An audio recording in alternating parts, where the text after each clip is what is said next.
नमस्कार। अच्छा, कभी ऐसा महसूस हुआ है कि कोई पल तो इतना धीरे कटता है कि लगता है खत्म ही नहीं होगा, और कभी-कभी पूरा दिन ही पलक झपकते निकल जाता है। आज हम समय के इसी अजीब से एहसास के पीछे की साइंस को समझने की कोशिश करेंगे। तो सवाल ये उठता है कि क्या सच में टाइम अपनी स्पीड बदल रहा है या फिर ये बस हमारे दिमाग का कोई खेल है, कोई ट्रिक। तो चलिए समय की इस अजीब सी गुत्थी को सुलझाना शुरू करते हैं। सोचकर देखिए, जब डर लगता है तो एक एक सेकंड कितना लंबा खिंच जाता है ना। और वहीं जब दोस्तों के साथ मजे कर रहे होते हैं तो पता ही नहीं चलता कि घंटी कब मिनटों में बदल गए। ये होता कैसे है, इसी को समझते हैं। देखिए, वैसे तो हम सब यही मानते हैं कि समय एक ही स्पीड से चलता है।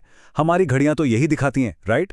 लेकिन मजे की बात यह है कि इंसानी दिमाग के लिए टाइम कभी कांस्टेंट होता ही नहीं है। ये हमारे अनुभवों के साथ, हमारी फीलिंग्स के साथ लगातार बदलता रहता है। तो सवाल है, ये होता कैसे है? जवाब कलाई पर बंधी घड़ी में नहीं, बल्कि हमारे दिमाग के अंदर ही कहीं छिपा है। तो चलिए दिमाग के इस कह सकते हैं फैंटम क्लॉक के काम करने के तरीके को ही समझते हैं। और यहाँ पे सबसे हैरान करने वाली बात सामने आती है। हमारे दिमाग में टाइम नापने के लिए कोई अलग से घड़ी होती ही नहीं है। मतलब कोई ऐसा हिस्सा नहीं है जो टिक टिक टिक करके सेकंड्स गिन रहा हो। तो फिर हम टाइम को महसूस कैसे करते हैं? इसी को कहते हैं टाइम परसेप्शन। ये पूरी तरह से एक इंटरनल एक्सपीरियंस है जिसे हमारा दिमाग तीन चीजों को मिलाकर बनाता है: हमारा अटेंशन, हमारी मेमोरी और हमारे इमोशंस। और इसका एक सीधा साधा सा नियम है। हमारा दिमाग किसी भी पल पर जितना ज्यादा ध्यान देगा, वो पल उतना ही लंबा महसूस होगा। बस अटेंशन ही टाइम की स्पीड तय करता है। इस चीज को और अच्छे से समझने के लिए ना, दो बिल्कुल ऑपोजिट इमोशंस को लेते हैं, डर और खुशी। ये दोनों हमारे टाइम के एक्सपीरियंस को पूरी तरह से बदल कर रख देते हैं। तो सबसे पहले बात करते हैं डर की। ऐसा क्यों होता है कि डर के मारे ऐसा लगता है मानो टाइम रुक ही गया हो? कोई छोटा सा एक्सीडेंट भी सदियों जितना लंबा क्यों लगता है? देखिए, जब हम डरते हैं तो हमारा दिमाग सीधा सर्वाइवल मोड में चला जाता है। जैसे ही कोई खतरा महसूस होता है, ब्रेन का एक हिस्सा है एमिगडाला, वो एक्टिवेट हो जाता है। ये समझिए कि दिमाग का अलार्म सिस्टम है। फिर बॉडी में एड्रेनलिन का एक सर्ज होता है और इससे हमारा फोकस एकदम लेजर शार्प हो जाता है। और इसका नतीजा, हमारा दिमाग हर छोटी से छोटी डिटेल को रिकॉर्ड करना शुरू कर देता है। हमारी मेमोरी एक तरह से कहें तो ओवरड्राइव मोड में चली जाती है। और मजेदार हिस्सा यहीं से शुरू होता है।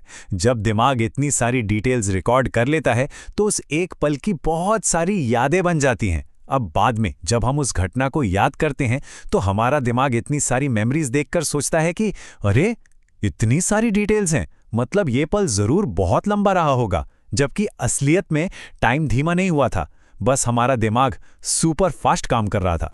तो अब दोनों को आमने सामने रखकर देखते हैं। डर के समय हाई अटेंशन, मतलब ज्यादा डिटेल सेव हुई तो टाइम धीमा महसूस हुआ। और खुशी के समय डिटेल्स पर अटेंशन कम था तो कम डिटेल सेव हुई और नतीजा, टाइम तेजी से भागता हुआ लगा। और यही वजह है कि यह कहावत इतनी सच लगती है। अच्छा वक्त तो पता ही नहीं चलता, क्योंकि जब हम खुश होते हैं तो हमारा दिमाग हर छोटी मोटी चीज को रिकॉर्ड करने की जरूरत ही नहीं समझता। हम बस उस पल को जी रहे होते हैं। ठीक है, तो हमने ये तो समझ लिया कि हमारा दिमाग टाइम के साथ कैसे खेलता है। पर इससे एक और भी बड़ा और गहरा सवाल खड़ा होता है। अगर हमारा एक्सपीरियंस इतना अलग-अलग है, तो क्या टाइम का कोई एक असली रूप है भी? या फिर ये सब बस दिमाग का बनाया हुआ एक इल्यूजन है? अब देखिए, अगर हम फिजिक्स की नज़र से देखें तो वहाँ टाइम को एक डायमेंशन माना जाता है, बिल्कुल वैसे ही जैसे लंबाई, चौड़ाई और ऊंचाई होती है। मतलब यूनिवर्स का एक फंडामेंटल हिस्सा। लेकिन यहीं पर कहानी में ट्विस्ट है। टाइम का जो एक्सपीरियंस है ना, मतलब उसका धीमा या तेज लगना, वो सिर्फ और सिर्फ हमारे दिमाग के अंदर होता है, बाहर की दुनिया में नहीं। कहने का मतलब यह है कि एक ही सेकंड, बिल्कुल वही एक सेकंड, दो अलग अलग लोगों के लिए पूरी तरह से अलग महसूस हो सकता है। एक के लिए वो शायद बस एक पल हो और दूसरे के लिए शायद एक पूरी जिंदगी के बराबर। अब चलिए एक कदम और आगे बढ़ते हैं, एक ऐसी थ्योरी की तरफ जो थोड़ी माइंड बेंडिंग है। क्या हो अगर टाइम का कोई वजूद ही ना हो? हाँ, कुछ साइंटिस्ट्स का ये मानना है कि टाइम जैसी कोई चीज असल में है ही नहीं। ये सिर्फ हमारे दिमाग की एक क्रिएशन है।